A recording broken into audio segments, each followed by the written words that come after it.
Hello everyone, and welcome back to another session of Dark Souls 2 PvP and another weapon showcase.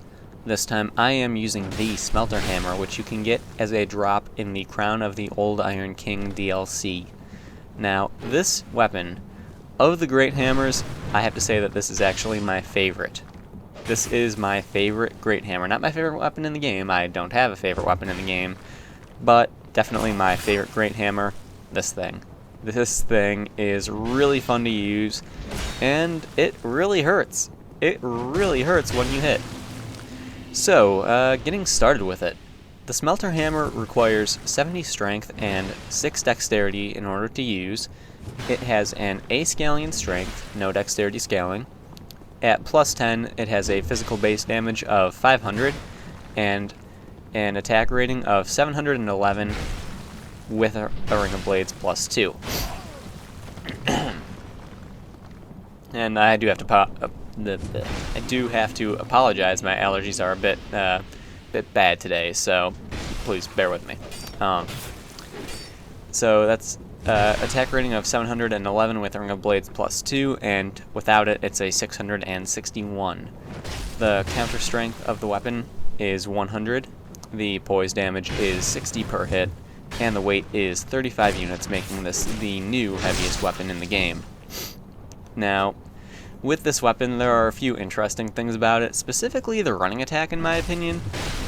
When you do the running attack, you actually body slam the person before you hit them, and it makes it very easy to hit with, because if you can literally, if you could just run into someone and hit them while you're running into them, then you're set. You'll body slam them, it will stun them, and you have a guaranteed hit for your running attack. So it makes it pretty easy to actually land those, and you can totally cheese the hell out of someone doing it, and it's kind of dirty. It really is. I've 3-shot people by doing that, and, you know, they don't really take too kindly to it. But it's something that is possible, and it's kind of funny. Nice thing about it is none of the attacks, when two-handed, at least, can be parried. So, two-handed running attacks all day long, that's definitely a thing that you can do. Downside is they're relatively easy to dodge if you know the timing for it, and if a lot of people start doing it, then, well, everyone's going to learn the timing for it. Back steps are really easy to pull off against this weapon, as I'm sure you've seen already. This guy right here, who I'm fighting in a previous fight and in a few fights later on, manages to just completely wreck me, and, well, backsteps are very easy to pull off against this weapon due to the fact it does have a slow swing speed.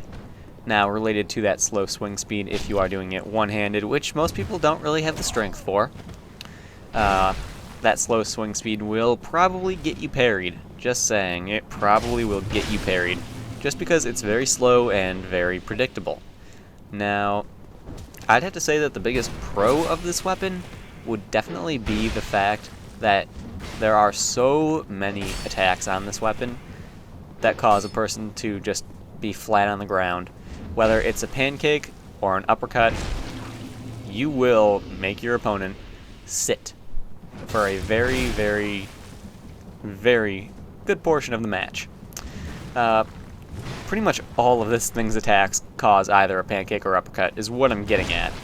And, you know, your opponent will spend a lot of time on the ground, and that can really throw them off, actually.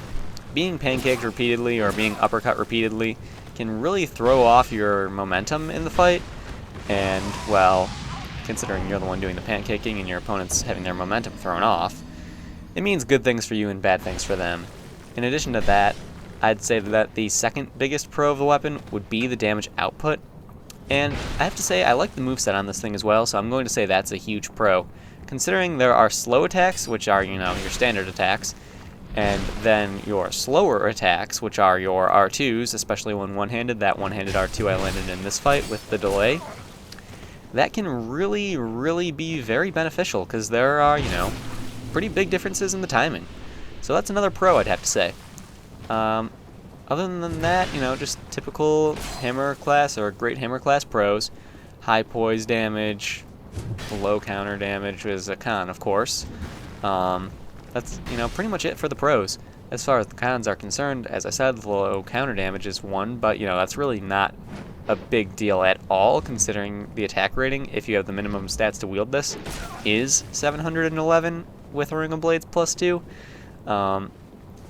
Yeah, I definitely would say it just comes down to the slow swing speed and how easy it is to dodge and parry. That's really all I can come up with for a big con for this weapon, other than the weight. Other than the weight and the strength requirement. 70 strength, that's a lot. A lot of people do not have that. They can two-handed, of course, but one-handed movesets are, they're a good thing to be able to use. Mixes it up a little bit. And the weight, it is the heaviest weapon in the game. 35 weight is a lot, so that's definitely a big con in a literal sense, actually. So, anyway, this is the last fight. It was a long one, but I wanted one thing, and I got it. So stay tuned to the end. I hope you guys enjoyed the video, found it helpful in one way or another, and I'll see you guys next time.